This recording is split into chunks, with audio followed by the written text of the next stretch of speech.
Imagine, just for a moment, that we stop the clock. The year is 1900. We are standing in the very heart of Europe, but we are not in the elegant, waltzing streets of Vienna, not on the ancient, stone-paved boulevards of Paris. We are in Berlin, and at the dawn of the 20th century, Berlin is not merely a city.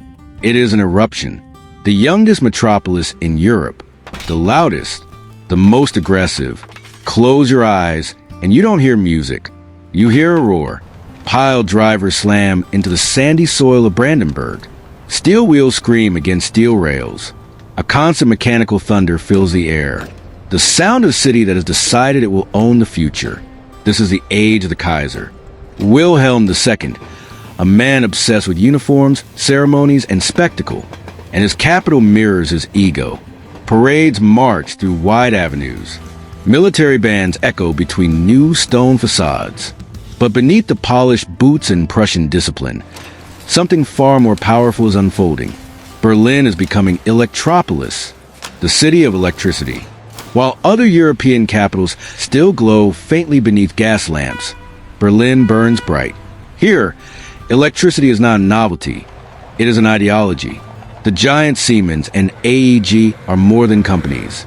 They are empires within the empire, stringing copper veins and glass nerves across the city. At night, Friedrichstrasse does not sleep. It becomes a canyon of light. Arc lamps blazing, early neon signs buzzing, advertisements flickering. Night itself is conquered, stretched into an extension of day. Now walk with me to Potsdamer Platz. In the early 1900s, this is the busiest intersection in all of Europe. There are no traffic lights. Those won't come until the 1920s. What exists instead is chaos. Horse-drawn carriages clatter beside terrifying new automobiles. Machines that belch smoke, rattle bones, and smell of oil and danger. Double-decker electric trams slice through crowd, bells clanging furiously. Everything moves faster, harder, more urgently. This is tempo, a word that becomes inseparable from Berlin itself. But the true miracle lies beneath your feet. In 1902, Berlin cracks open the earth to unveil the U-Bahn, an electric underground railway, a marvel of engineering. In minutes, it carries workers from the grimy eastern districts to the polished elegance of the west. And the stations are not dark tunnels.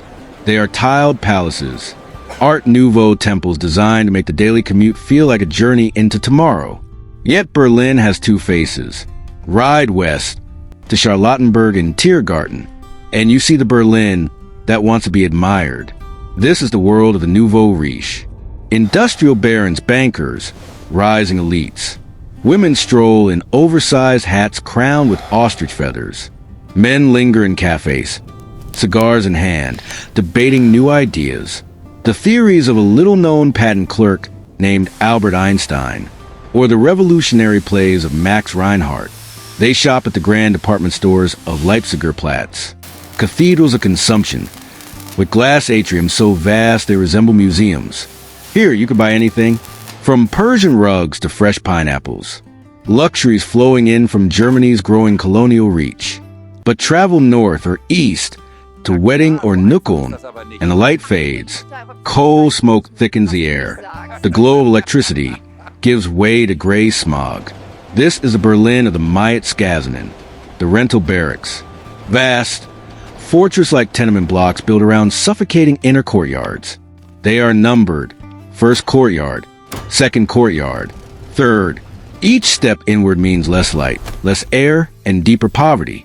In a single room, a family of 7 may sleep in one bed, sharing it with a Schlafgänger, a lodger who rents the mattress during the day while the family works.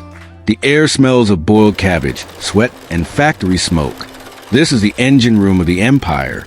Here, in these cramped courtyards, the famous Berlin schnauz, the Berlin snout, is born, a dialect of sharp wit, brutal honesty, and dark humor, armor against the cruelty of industrial life.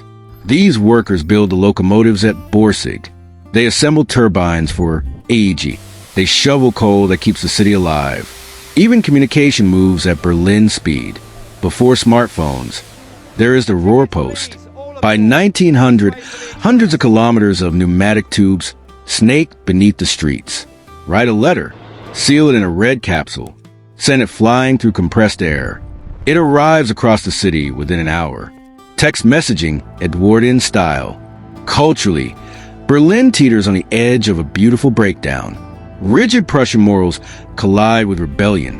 While the Kaiser preaches discipline, cabarets open their doors. Provocation, satire, and freedom take the stage. Cinema is born here. The Skladanowski brothers project moving images to paying audiences before the Lumiere brothers in Paris. Though history often forgets their names, early movie theaters, the Kintops, overflow with workers escaping factory life to watch flickering ghosts dance across white screens. Science, too, converges on Berlin. The city becomes the Oxford of the spree, but with better laboratories. In leafy Dilem, the Kaiser Wilhelm Institutes rise. Here gather minds without equal. Max Planck, Fritz Haber, Walther Nernst.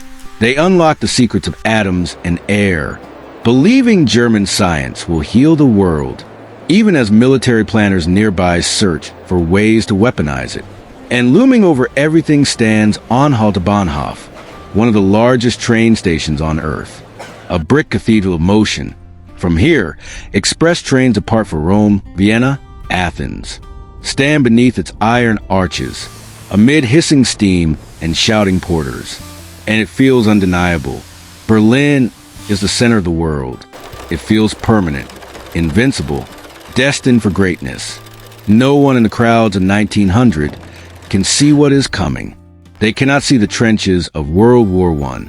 They cannot imagine hyperinflation turning money into wallpaper. They cannot foresee bombs reducing this proud city to rubble.